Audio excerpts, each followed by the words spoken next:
Okay, now that we've got all of our shorts pieces cut out and ready to sew, it's time to begin the project. So our first step is a lot of hand thread tracing.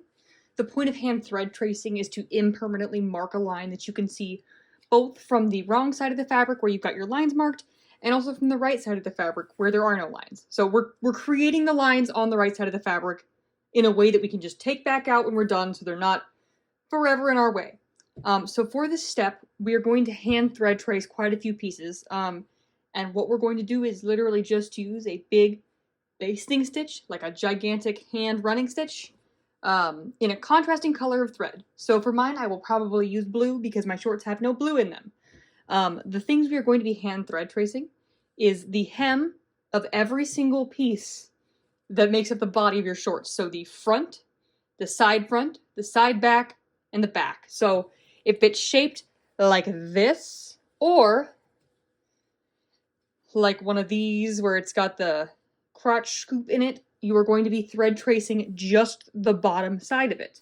That's true for all of the pieces that I just listed. On the front piece, which is not these ones, but the other ones like this, here it is.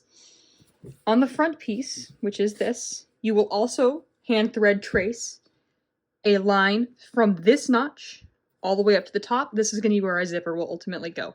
So from this notch to there, you'll want to thread trace, and for 2 out of 4 of your waistband pieces, you want to hand thread trace just the bottom edge. So the edge that is on the wider side of the curve, the longer side of the curve, is the bottom edge, and you'll want to make sure you've got 2 different waistband sides so you don't have 2 of the same, because there's a little difference, and the difference is in the big seam allowance. So you want one that has the 2-inch seam allowance on the left side, one that has the 2-inch seam allowance on the right side. And so you're going to just thread trace this part of each of those hems and that center front little notch area.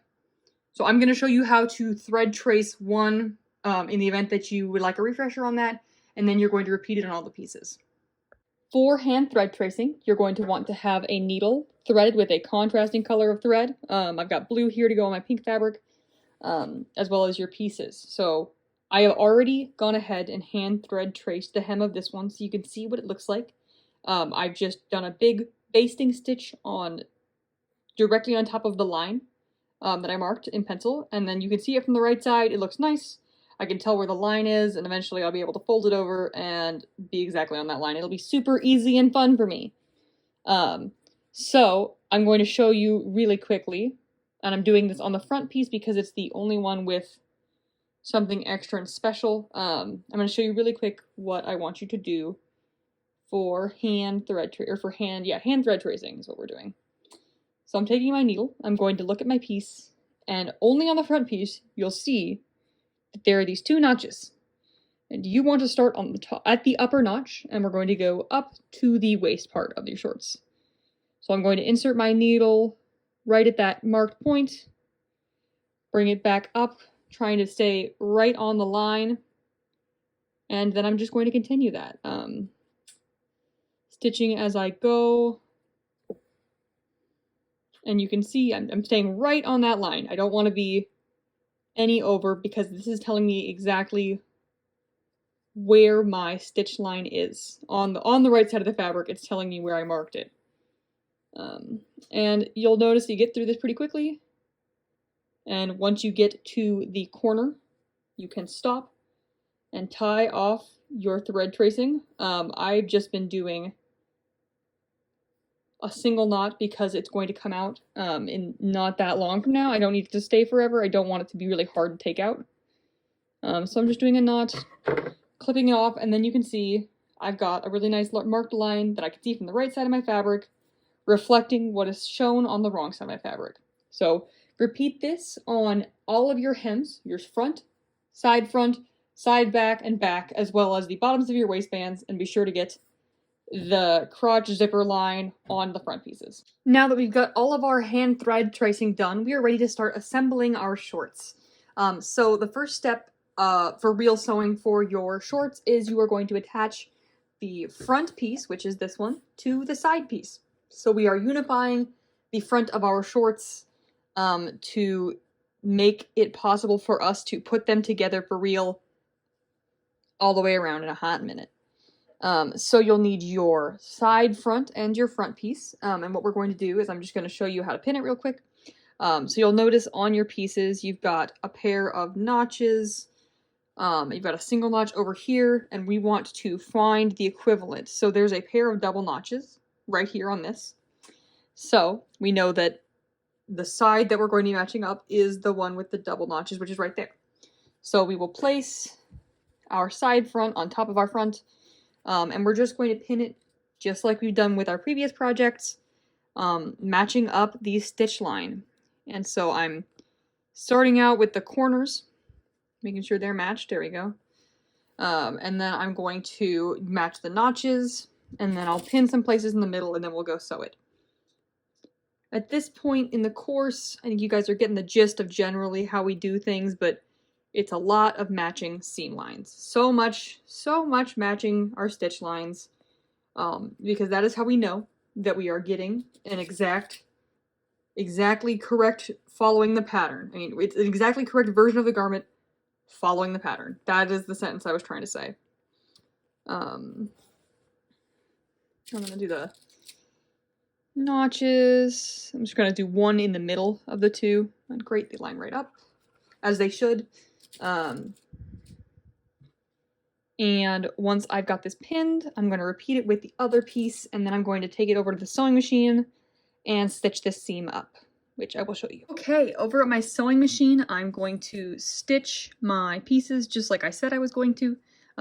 We are just doing them the exact normal way. Our stitch length should be 2.5. Our needle should be centered, no zigzag, nothing crazy. We're just sewing the seam of the shorts. I'm going to start at the very edge of my fabric, because if I stopped right here at my point, which we sometimes do, you would have a strange little part of your shorts that is just not sewn, and it would gap like this, which we don't want. So we are going to start at the very edge of our fabric, back stitch, and then stitch, removing the pins as we go. I'm staying right on top of the stitch line.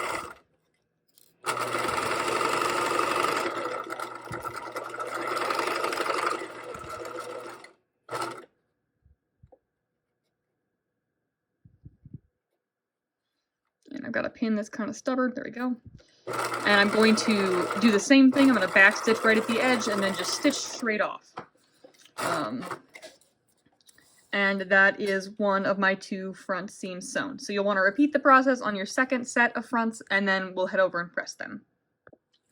Okie dokie. So I have stitched the seams on the front of my pants, and now I'm just going to give them our 3-way press. I'm only going to demo this particular thing once in the setup tutorial videos because we've done it several times. So this is just a quick refresher, and then in the future when I say press or do a 3-way press, this is what I mean. So I pressed it once lying flat. Now I'm going to open the seam up. I'm trying to make these videos as efficient and as snappy as possible because I know that everybody's busy.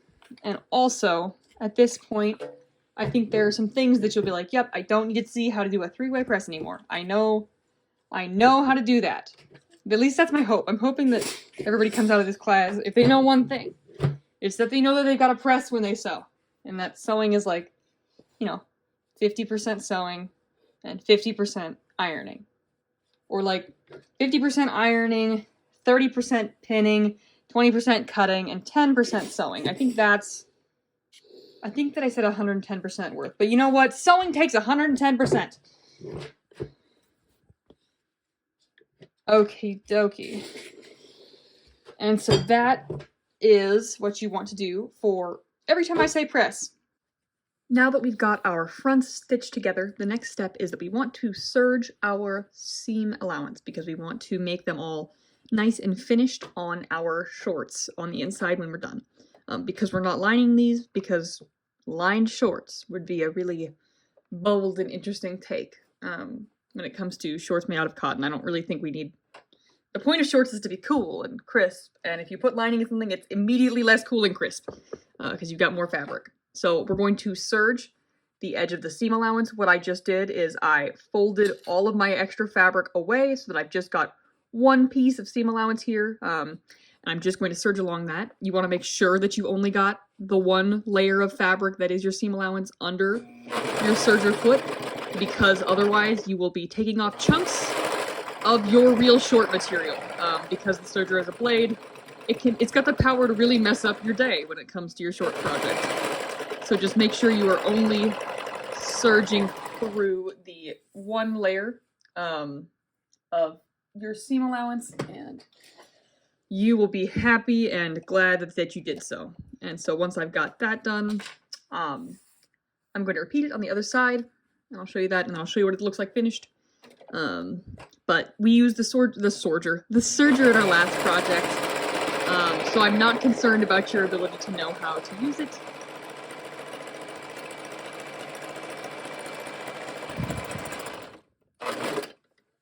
And I'm cutting mine off, and so this is what the inside of my seams will look like. It's got a nice finished serged edge. You'll want to use a color of thread that you think complements or blends into your fabric, so white blends in just fine to mine, which is good because I don't own enough pink thread to thread my serger in it.